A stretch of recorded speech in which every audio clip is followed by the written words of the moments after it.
ETF index mutual funds నేర్చుకుని stock మార్కెట్లో రాణించాలనుకుంటున్నారా? వెంటనే ఈ నెంబర్కి కాల్ చేయండి.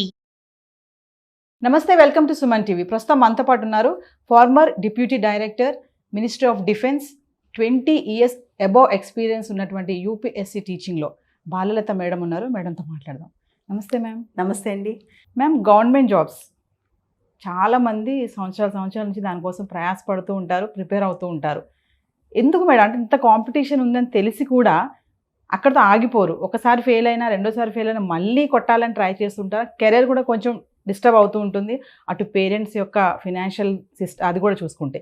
అంటే ఈరోజు ఒక్కసారి గవర్నమెంట్ జాబ్ ప్రిపేర్ అయ్యే ఆస్పిరెంట్స్కి మీరు ఇచ్చే టిప్స్ అండ్ సజెషన్స్ ఎలా ఉంటాయి? గవర్నమెంట్ జాబ్స్ అనేవి ఒక్కసారి మనం ఆ ప్రిపరేషన్ టేస్ట్ చూశాక, ఒకసారి విఫలమైనా, రెండుసార్లు విఫలమైనా మళ్ళా దాని మీద ఇష్టం చనిపోదన్నమాట. మనం ఫైట్ చేస్తూనే ఉంటాం గవర్నమెంట్ జాబ్స్ కోసం. అయితే అభ్యర్థులు ఎన్ని సంవత్సరాలు దాని మీద పెట్టాలి, ఎన్ని సంవత్సరాలు దాని మీద ఇన్వెస్ట్ చేయాలనే దాని మీద అవగాహన లేకుండా ఈ ఫీల్డ్లోకి వస్తారు. అది ఐఏఎస్, ఐపీఎస్ ఎగ్జామ్ అంటే సివిల్ సర్వీసెస్ ఎగ్జామ్ అయినా, గ్రూప్ 1, గ్రూప్ 2, బ్యాంకింగ్ ఏ ఎగ్జామ్ అయినా సరే దానికి ఎంత టైం నేను పెట్టాలనేది మ్యాక్సిమం లిమిట్ అనేది ఆలోచన లేకుండా వస్తారనమాట. కొన్నిసార్లు కొంతమందికి రాగానే 1 or 2 అటెంప్ట్స్లో అయిపోద్ది, కొన్నిసార్లు కొంతమందికి 5-6 ఏళ్ళు పట్టుద్ది.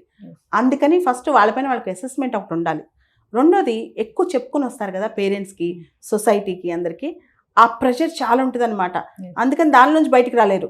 పలానా వాడు ఐఏఎస్ ప్రిపేర్ అవుతున్నాడు అంటే సమాజం మొత్తం నిజంగా ఐఏఎస్ అయిపోయాడా అనే ఫీలింగ్లోకి వస్తారు. దాన్ని వదులుకోలేక కూడా కొంతమంది రాలేరనమాట. తర్వాత చాలామంది అభ్యర్థులు ఐఏఎస్ ఇలాంటి ప్రిపరేషన్లోకి వచ్చి దాని చుట్టూ తిరుగుతుంటారు, కానీ యాక్చువల్లీ ప్రిపరేషన్లోకి పూర్తిగా వెళ్ళరు. వాళ్ళు అసెస్ చేసుకోవాలంటే కొన్ని టెక్నిక్స్ ఉన్నాయండి. ముఖ్యంగా ఎగ్జామ్స్ రాయాలి, ప్రాక్టీస్ చేస్తే వాళ్ళకి అర్థమైపోయింది. కనీసం 30%, 40% కరెక్ట్ అవుతుంటే మనం రైట్ ట్రాక్లో ఉన్నాము. ఇంకొంచెం ప్రిపేర్ అవుతే 50%కి వెళ్తాం. జనరల్గా గవర్నమెంట్ జాబ్స్లో దేనిలో అయినా 50% మించిన మార్క్స్ ఏం రావక్కర్లేదు టాప్ రావాలంటే. 50-55% మినిమం మనం ప్రిపేర్ అయ్యే స్టాండర్డ్స్ మినిమం ఉన్నాయా లేదా. రెండోది, మన పీర్ గ్రూప్, మన చుట్టుపక్కల ఎప్పుడు కూడా మనల్ని కన్స్ట్రక్టివ్గా మనకు సజెషన్స్ ఇచ్చేవాళ్ళు ఉండాలి, కన్స్ట్రక్టివ్గా మనకు క్రిటిసిజం ఇచ్చేవాళ్ళు ఉండాలి.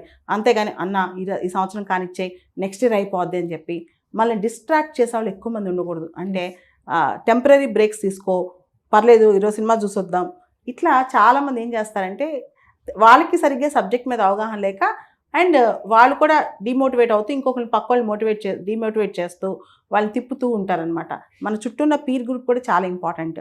అంటే మనల్ని మనం అసెస్ చేసుకోవడం, మనకి ప్రాపర్ పీర్ గ్రూప్ ఉండటం, మన పేరెంట్స్ కూడా అంటే తల్లిదండ్రులు చాలామంది, ప్రతి ఒక్క పేరెంట్స్ కండి నా దగ్గరికి చాలామంది పేరెంట్స్ వస్తుంటారు.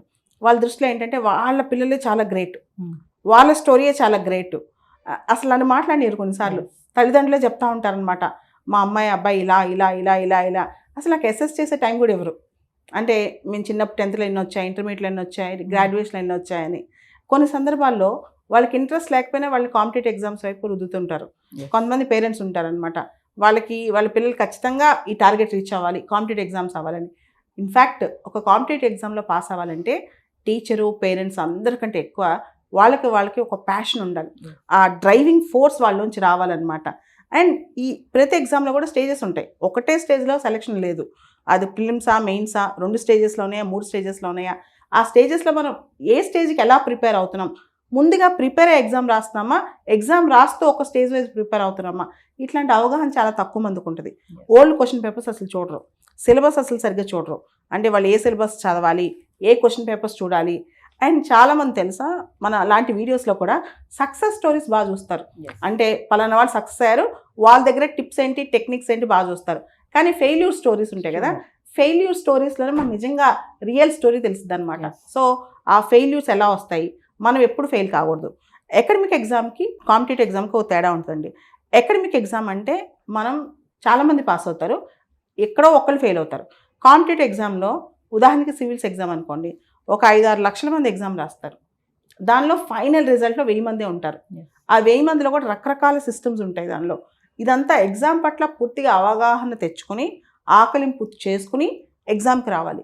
రెండోది, వీళ్ళు ఎగ్జామ్ ఫస్ట్ టైం ఫెయిల్ అయినప్పుడు, సెకండ్ టైం ఫెయిల్ అయినప్పుడు వాళ్ళలో ఉన్న బాధ్యత అంటే నేను ఎక్కడ ఫెయిల్ అయ్యాను, ఎక్కడ తప్పు చేశాను అది ఎత్తుక్కోకుండా కారణాలు ఎత్తుక్కుంటారు.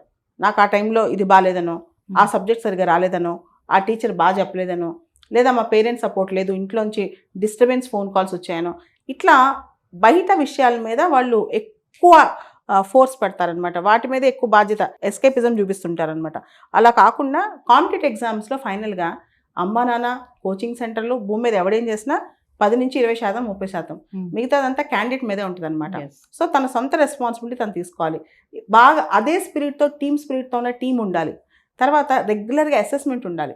నేను ఈరోజు ఏం చేశాను, ఎంత కష్టపడ్డాను, అండ్ నిన్నే ఎందుకు సెలెక్ట్ చేయాలి, ఈ ఎగ్జామ్లో నువ్వే ఎందుకు సెలెక్ట్ అవ్వాలి, ఎందుకంటే ఇంత పెద్ద కాంపిటేటివ్ ఎగ్జామ్లో అసలు నేను ఎందుకు, ఏ పబ్లిక్ సర్వీస్ కమిషన్ నిన్నే ఎందుకు సెలెక్ట్ చేయాలి, నువ్వు అందరికన్నా అవుట్ స్మార్ట్ అవ్వాలి అనమాట. సో దానికోసం చాలా ఎక్కువ కష్టపడాలి, చాలా ఎక్కువగా వాళ్ళు బేరీస్ వేసుకురావాలి.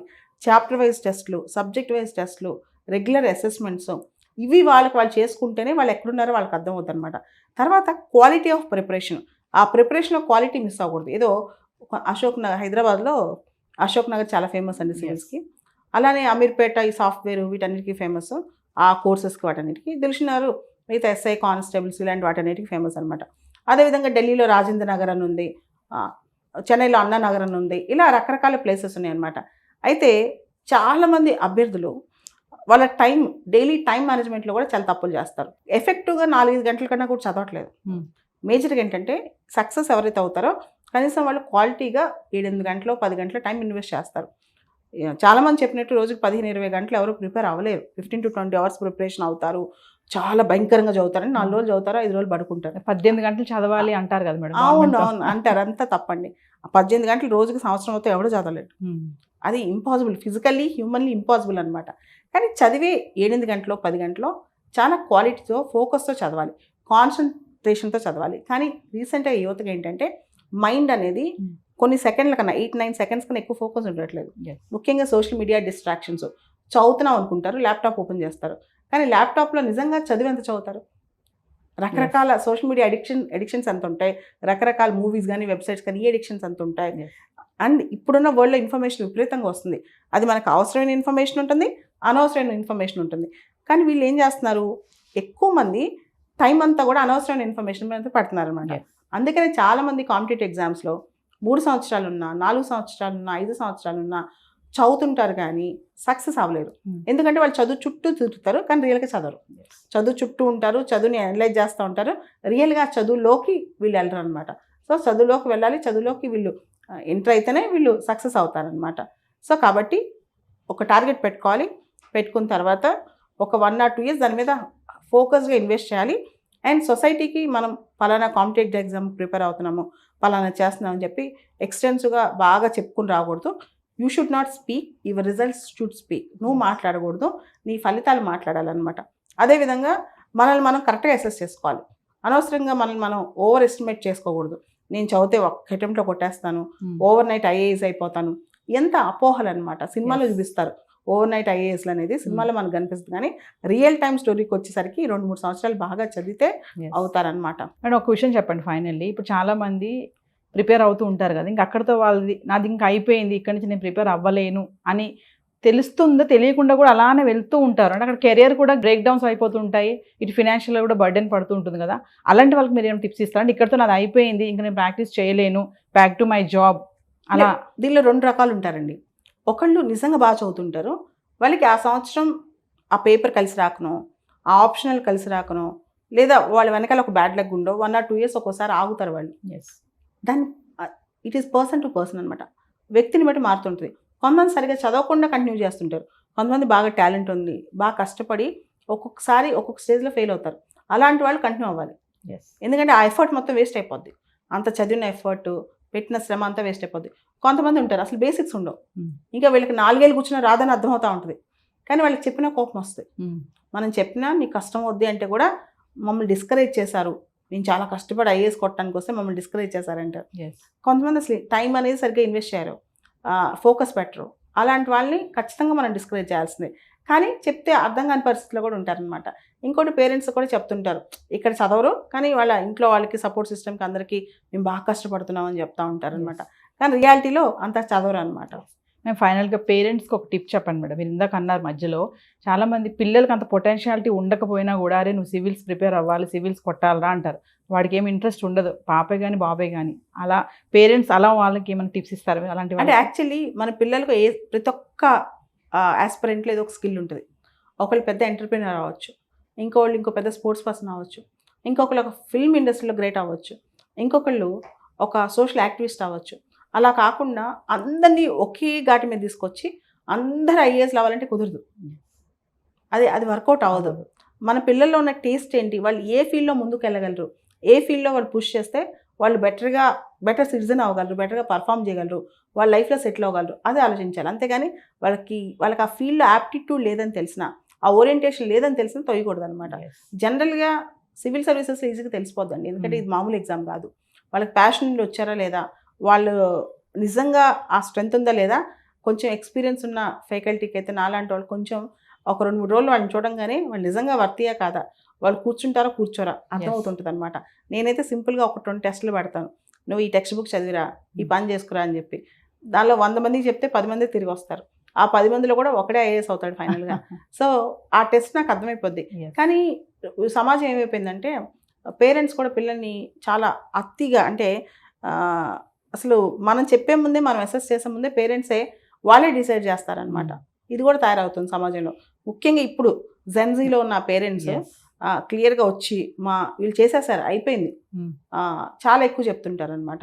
సో అలా కాకుండా రియలిస్టిక్గా ఉండాలని నేను అంటాను. రియలిస్టిక్గా ఉండి వాళ్ళకి ఆస్పిరెంట్కి ఏం అర్థమవుతుంది, ఏ సబ్జెక్ట్ మీద ఇష్టం ఉంది, ఏ ఫీల్డ్లోకి తీసుకెళ్తే వాళ్ళు షైన్ అవుతారు, అది ఇంపార్టెంట్. అండ్ ఐఏఎస్లు, ఐపీఎస్లు, లేదా గ్రూప్ 1 ఆఫీసర్లు, లేదా బ్యాంకింగ్ ఆఫీసర్స్ ఏదైనా గొప్ప కాదండి. ప్రపంచంలో ఇప్పుడు రకరకాల ఫీల్డ్స్ వస్తున్నాయి. ఏ ఫీల్డ్ అయినా వాళ్ళు రాణించవచ్చు అనమాట. కానీ చాలా మందికి అది అర్థం కాక ఇంకా ఆ క్రేజ్ నుంచి బయటకు రావట్లా, అదొక ఆ మైండ్ సెట్ నుంచి బయటకు రావట్లేదు. గవర్నమెంట్ జాబ్ అంటే సేఫ్ అండ్ సెక్యూర్ కదా, అది పాత రోజుల్లో కాన్సెప్ట్.